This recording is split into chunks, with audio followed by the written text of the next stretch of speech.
Hey, everybody, welcome to our bonus session that we wanted to put together to just dive a little bit deeper into the creative financing options to build your business. One of those creative financing options is called credit stacking. This is a unique process. This is the kind of process that you can use where you don't have to require P&Ls and balance sheets and tax returns and business plans because it's tied to your credit and credit card usage. So a lot of people use this option, especially in the context of real estate and building businesses where they don't have some of those details, but they can still get good credit line options. This is a process where they get you a series of credit lines. Quite frankly, credit cards, all of them are 0% for 12 to 18 months. If they can get you business credit, they will. If they can get you personal credit, they will. If they can get a combination of both, they will. But the focus is really to be able to gather as much capital as they can for you at the very beginning before you actually get rolling so that you have a little bit of runway room. I like to say, whenever I'm talking to somebody about this, I talk about it as a way to bridge the gap from wherever you're at right now to wherever you want to get to. That program does not need you to have business income per se, as much as you have to have a business established. They don't have to verify income and they're able to go out and get you multiple credit lines. Okay, so with them being credit cards, essentially credit lines, does that mean what does the rate go to after that 0%? So it's 0% for 12 to 18 months, every one of them. And I say 12 to 18 because some might be 12, some might be 15, some might be 18 months. After the 0% is over with, it goes to the standard credit card rate that your credit score would be at that time. So they'll reevaluate at that point. With that said, if you haven't paid it completely off, they don't have a recapture. Recapture is what they call where you go to your local furniture store and you buy a couch and they give you 6 months 0%, but they start the interest at day one.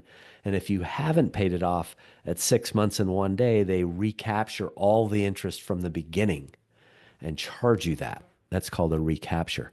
That happens every time you go to the furniture store or the tire store or any of those places where they say, hey, here you go, 6 months, 0% or 12 months, 0%.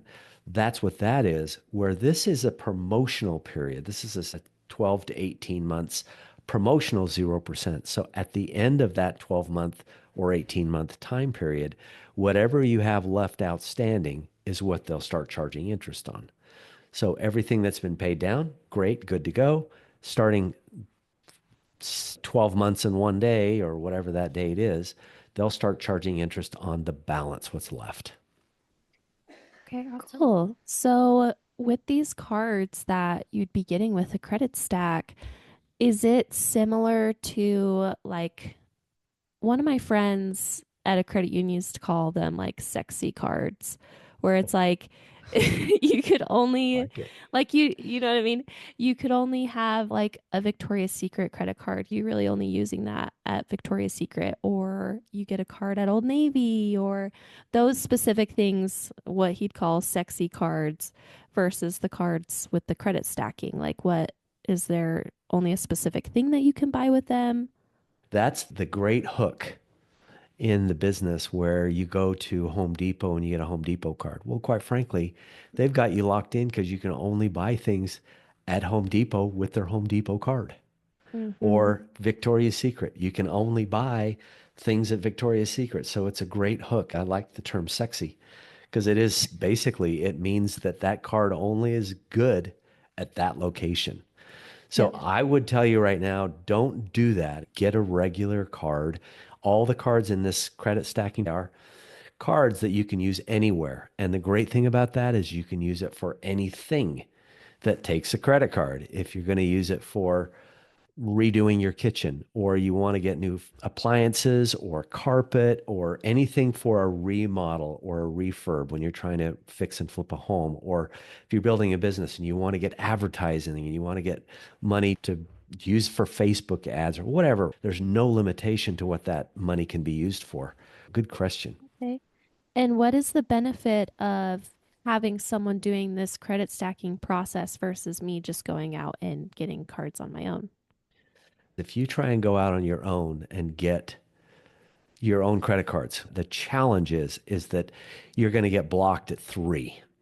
The banks are going to look at it, and once they see that you've done at least three and you've done them all at once or whatever you've done, they're going to start cutting those cards because they can see what's happening. If you're using the system that we're talking about, the credit stacking system, where you have a company that does it on a regular basis, those guys have 500 banks that they work with. They know which banks, look at which bureaus, so they can basically capitalize and get the most amount with the limited amount of bullets or inquiries that you can get so they can maximize and get the most they can for you.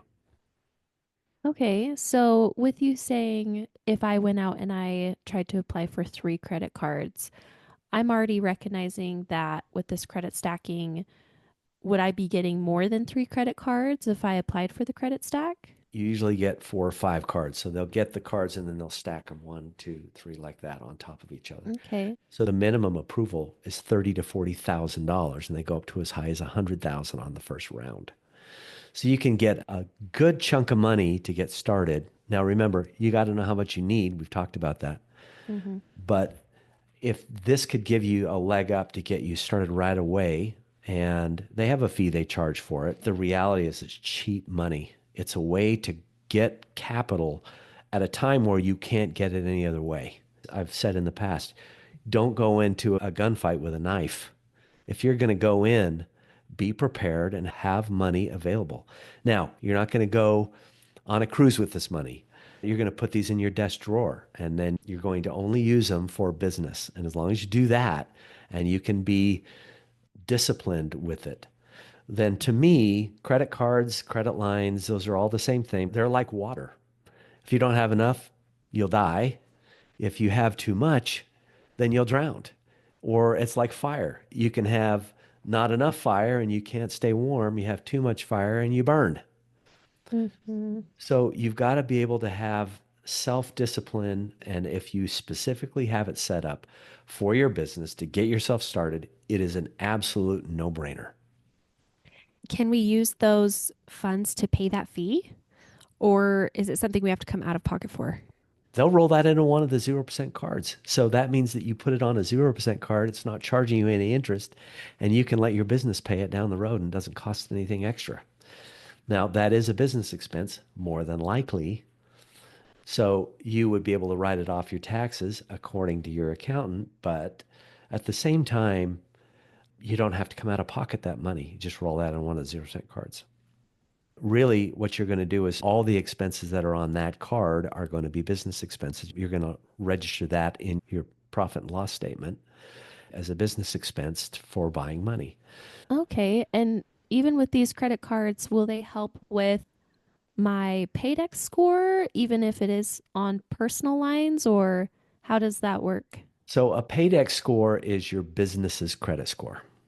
And so it will only help if you're doing business credit, which I'm going to tell you, you're going to want to do business as your primary option. If you can do as much business as you can, great, because it actually doesn't show up on your personal credit as long as you're on time. So it's not going to affect your debt ratios. It's not going to affect anything when you're trying to get loans. It's just there and available. And it is building its own business's credit score, and Paydex is your business's credit score. Now, with that said, there is a caveat. The secret to that is to get a Paydex score, you have to register your business with Dun and Bradstreet. If you ever had a business, Dun and Bradstreet sends you letters all the time. They want to charge you every month to have a membership, but you don't need a membership. You just need the number. So you get in, register your EIN number, and you will then start having your Paydex score calculated. It now becomes your business's credit score. Eventually, you'll be able to use your Paydex score as a way to get loans on its own. You'll still have to personally guarantee it, but it will start to build its own score and you can get loans through it. We can talk about that soon. Awesome. Yeah, Cool. that sounds good. I feel like I learned a lot about that.